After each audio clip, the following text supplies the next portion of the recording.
is not enough.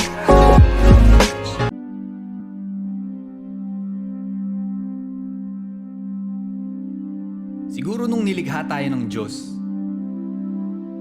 pagkatapos siyang itulad sa kanyang imahe ang ating mga kaluluwa, pagkatapos siyang bigyang kapangyarihan ang ating mga paa, inukit niya ang kanyang pag-ibig sa ilalim ng talukap ng ating mga mata.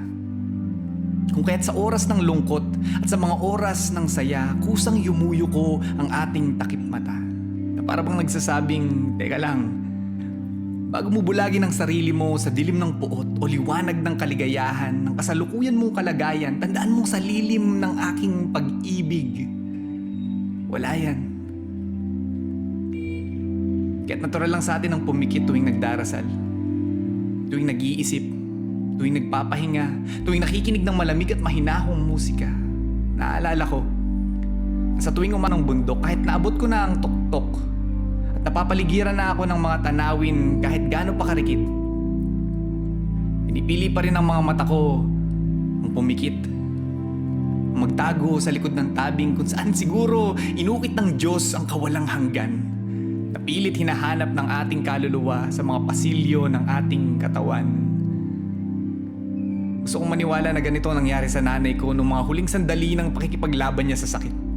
Na sa hindi inaasahang pagkakataon ay nahanap niya ang Diyos sa kanyang pagpikit. Gusto kong maniwala na ito ang dahilan kung bakit kumukurap ang tao libu-libong beses sa isang araw at kung bakit hindi man natin pangarapin, pipiliin din nating pumikit habang buhay balang araw. Kaibigan, hindi ko alam kung anong pinagdaraanan mo ngayon. Kung may pinagdiriwang ka bang tagumpay o nababalot ka ng mabigat na kumot ng lumbay, pero alin man sa mga ito ang tema ng musika sa puso mo, problema, kumalas ka sa kadena, tahan ang salitang ugat ng tahanan kaya't inaanyayahan kitang umuwi. Umikit ka ngayon.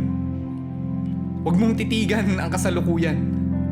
Kung may nakamit kang tagumpay, magdiwang ka't magpugay, pero huwag mong isiping katumbas ng kahit anong premyo ang iyong buhay dahil ang tunay na tagumpay ay binigay niya na sa iyo. Ang premyo ng 3 araw niyang pagpikit, ang buhay na kapalit ng ninakaw niyang sakit na kaukit sa ilalim ng iyong takip mata. Pumikit ka muna ngayon.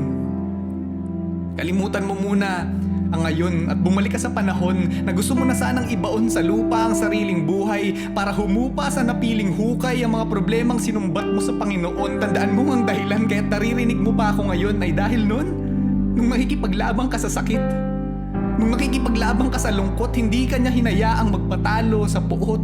Pumikit ka lang, kaibigan. Pumikit ka muna. Pero dumilat ka ring muli. Hayaan mong siya ang magdikta sa'yo kung aling kabanata ang huli. Pumikit ka lang. Dahil minsan, kailangan mo lang magpahinga. Para kinabukasan makita mo ang mundo gamit ang bagong mga mata.